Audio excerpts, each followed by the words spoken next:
Las 9 menos cuarto.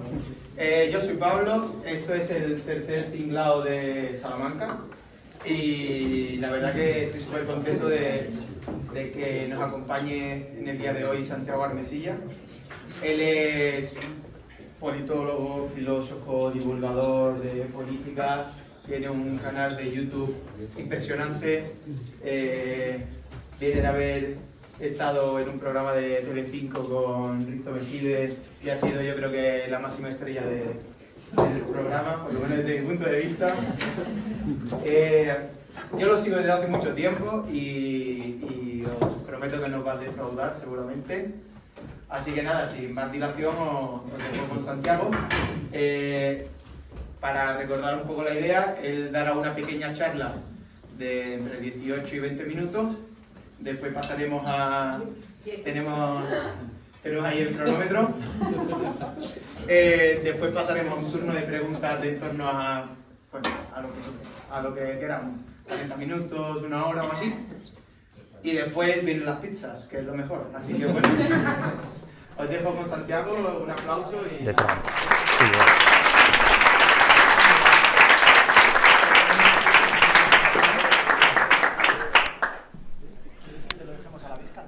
Yo voy mirando y tú me indicas.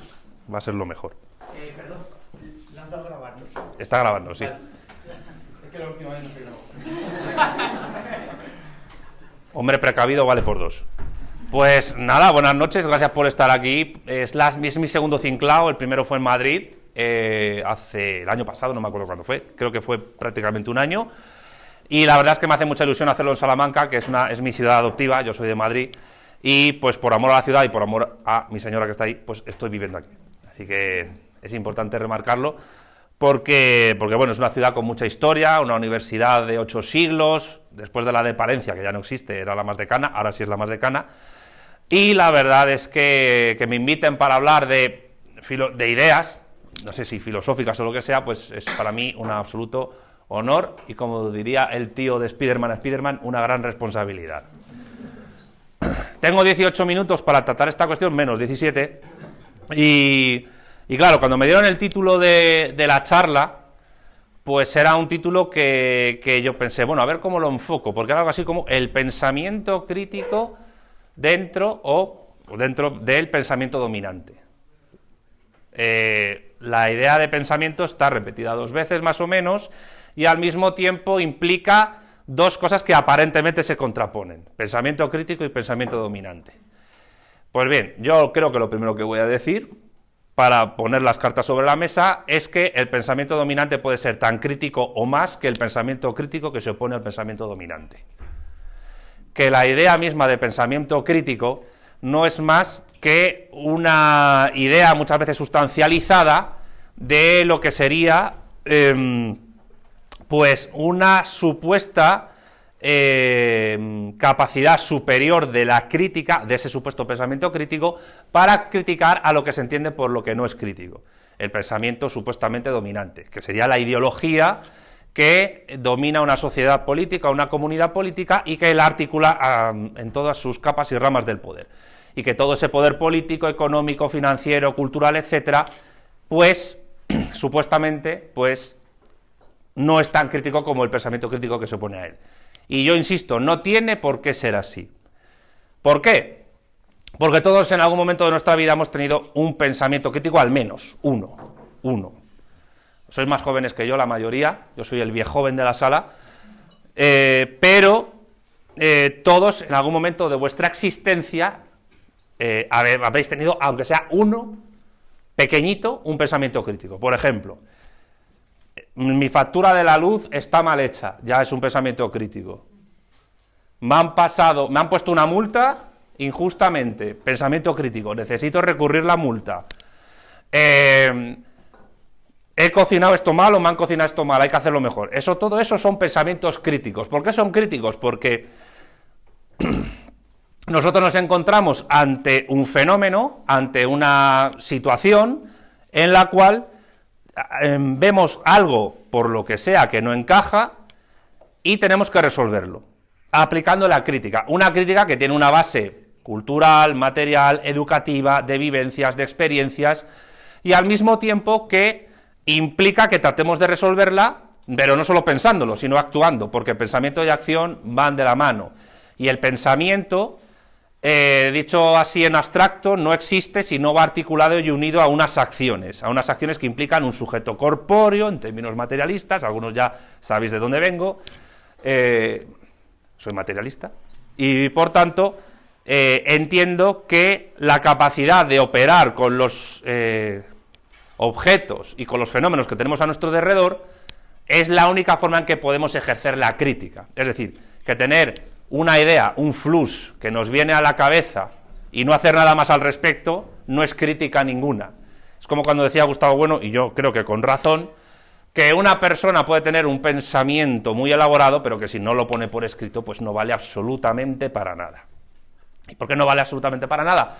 Porque solo a través de la escritura, que ya es una acción que implica también una reflexión sobre el pensamiento que se ha elaborado, ese pensamiento puede transformarse, evolucionar, adaptarse, volverse más complejo e incluso tener una capacidad aún más crítica de la que tiene. Pues bien, como ya digo, como todos hemos tenido en algún momento un pensamiento crítico ante cualquier tipo de situación, y tenéis familiares que también ejercen ese pensamiento crítico, yo creo que todos tenemos algún familiar que ha gritado a la televisión. Seguramente alguno de vosotros ha gritado a la televisión, y no solo viendo el fútbol, a lo mejor viendo el telediario o viendo el programa de Risto Mejide en el que yo aparecía diciendo movidas, pues eso ya implica un pensamiento crítico. Pero no necesariamente el que tiene el pensamiento crítico tiene el pensamiento más elaborado y más correcto y más acertado con respecto a lo que critica. Puede que el poder político, o los que están en el poder político, tengan más razón que tu crítica. Pero también implica otra cuestión importante. Y es que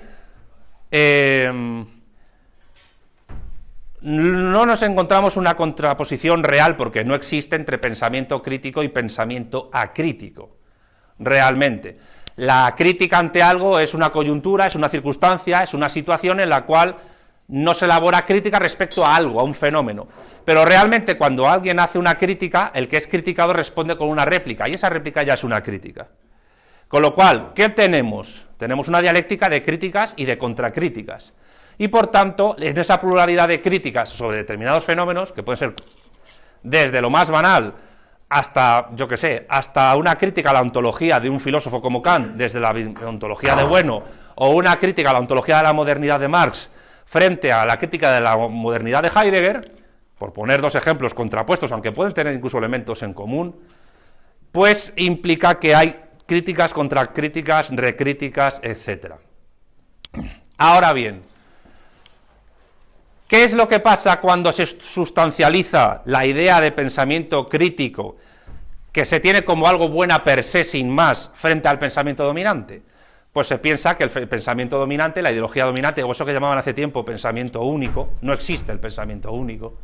Hay una pluralidad de pensamientos que se oponen unos con otros, y los pensamientos cuando se oponen unos con otros siempre son yendo más allá de la mera reflexión psicológica sobre ese pensamiento, sino que son organizaciones políticas, económicas, religiosas, financieras, educativas, académicas, deportivas, que tienen unas ideologías, unas nematologías y una cosmovisión del mundo contrapuesta a otros.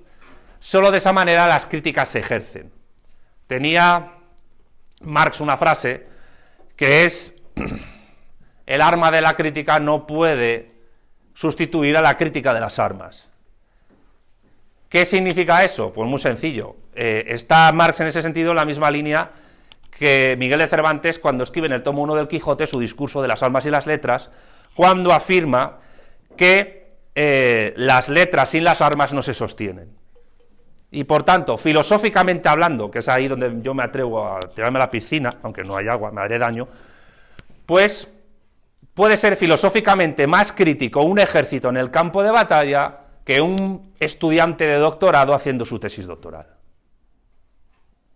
Porque ese ejército no solo está funcionando desarrollando una táctica de guerra, sino que está siguiendo unos planes y programas políticos, económicos y religiosos que desbordan por completo a cada uno de los sujetos que integran esas tropas en tierra, en mar o en aire.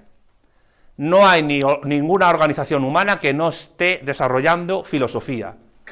aunque sea a nivel popular, aunque sea a nivel mundano. Es absolutamente imposible. Y en el caso de sociedades políticas complejas, con vida política, es absolutamente imposible que no haya ninguna institución cuyos sujetos no sigan una suerte de pensamiento crítico contra otros. Cuando nosotros criticamos a la agencia tributaria por los impuestos que pagamos, ahí ya hay un pensamiento crítico ante el cual los funcionarios de la agencia tributaria responden con su propio pensamiento crítico diciendo, no señor, usted se está equivocando, mire, bla, bla, bla, bla, bla. Y al final hay contraposición de pensamientos críticos. Ahora, la cuestión es, ¿de qué hablamos cuando hablamos de crítica al pensamiento dominante? Pues yo creo que aquí vendría la parte más interesante de mi exposición, que puede dar a más jugo, más juego, en la noche de hoy. ¿Qué ocurre cuando un pensamiento dominante, durante mucho tiempo pueden ser 12, 16, 20 años, está recibiendo críticas internas y sobre todo externas a su desarrollo y a su implantación política desde el poder, que es la implantación maximalista de una filosofía, y poco a poco ese pensamiento dominante, mediante la crítica y frente a la incapacidad real de tener ese pensamiento dominante, capacidad de criticar a los que le critican, acaba siendo sustituido por otro, que se convierte en el dominante. ¿Por qué digo esto? Porque la crítica, el pensamiento crítico al pensamiento dominante, en el fondo solo pretende una cosa, y es sustituir al pensamiento dominante por el suyo. Y pasar de ser pensamiento dominado a ser pensamiento dominante, y que el pensamiento dominante pase a ser pensamiento dominado. Bueno, aparte de Marx, quien mejor explica esto es Antonio Gramsci. Pero ¿por qué digo esto? ¿Y por qué digo que es la parte más interesante de la charla? Porque aquí ya vamos a hablar de coyuntura política actual. Ya veo que hay gente riéndose que sabe por dónde voy. Pues hace unos días, Donald Trump, también conocido como el líder naranja, por el tono de piel, se ha convertido de nuevo en presidente de los Estados Unidos de Norteamérica. Digo Norteamérica y no digo América porque América es un continente físico llamado así, y creo que desde la parte española hispana debemos de dejar de referirnos a los estadounidenses como americanos, tenemos que llamarles estadounidenses. No es que en inglés no existe la palabra que sea estadounidense, bueno, pues se inventa. Una vez me dijo una que puede ser Usonian, ya, pero eso me suena a Usonia. Yo no creo que sea conveniente que el gentilicio de un país sea el nombre de una compresa, pero bueno. Dicho lo cual, Trump ha llegado al poder y el pensamiento dominante izquierdista indefinido que se llama woke, no es que haya dejado de ser dominante, sigue siendo muy potente en Hollywood y sigue siendo muy potente en los campus universitarios, y los campus universitarios españoles son una extensión de los estadounidenses, y los que estéis dedicando a la vida académica lo sabéis, porque estáis sometidos a las mismas reglas de la escritura de papers para que una revista con alto índice de impacto os publique después de que una revisión por pares a través de dos señores a los cuales no os vais a conocer en la vida os estrujen vuestro artículo, que os ha costado un montón hacerlo, y tengáis que esperar entre 1 año y 2 años y medio para verlo publicado, y tendréis que estar así para ver, oye, ¿me acredito o no me acredito por la NECA? Agencia creada por Aznar y que el PSOE no ha quitado. Pues mientras todo eso pasa y mientras lo wokedemócrata sigue hegemónico en las universidades, sin embargo, en otros espacios, ese pensamiento dominante ha sido criticado con éxito, no solo filosófico, político y antropológico, sino también, sobre todo, sociológico, porque ha pregnado por otro pensamiento que está empezando, que ya es hegemónico en Estados Unidos, en algunos ámbitos, y puede empezar a ser dentro de unos años hegemónico en otros lugares. Seguramente en Europa lo sea en pocos años, y luego eso vaya pues a Iberoamérica en más años, porque allí va de rebote lo que va de Estados Unidos a Europa y después para allá. Claro, la cuestión es, ¿y ese pensamiento dominado que está pasando a ser dominante y que ha ejercido la crítica, no tendrá que recibir al mismo tiempo una crítica posterior? No porque se cumpla, que puede pasar, que pues se cumpla el refrán español de otros vendrán, que bueno te harán, que puede ocurrir. ¿Por qué? Porque el pensamiento woke izquierdista indefinido, posmoderno, está siendo sustituido por un pensamiento, o una ideología, mejor dicho, mejor que pensamiento, porque pensamiento es lo que estoy pensando yo ahora, por una ideología que también es posmoderna en gran medida y que resulta ser una mezcla entre conservadurismo social, liberalismo económico, pero mezclado con proteccionismo cuando conviene, imperialismo en su sentido más clásico de la palabra, y unas ciertas connotaciones de aceleracionismo económico, industrial, tecnocientífico, etcétera, toques de transhumanismo, etcétera. Y claro, la pregunta es, ¿el nuevo pensamiento dominante tendrá capacidad crítica para mantenerse muchos años y evitar que otro pensamiento dominado, que otra ideología o otra teoría crítica le pueda plantar cara y que en unos años también lo desbarre? ¿O volverá el wokismo con otras formas a desbancarlo al otro y estaremos en el día de la marmota de la democracia, donde, como hacen en Futurama, Jack Johnson y John Jackson se van supliendo unos a otros, mientras en el fondo están de acuerdo en lo mismo? Lo mismo pasa en España, ¿eh? ¿Por qué? Porque las izquierdas son una sucursal del Partido Demócrata y las derechas son una sucursal del Partido Republicano. Y luego tenemos una cosa llamada Partido Popular que tira a los dos según le dé. Es como el que está en la discoteca hasta las 6 a ver lo que pilla. Eso es el Partido Popular.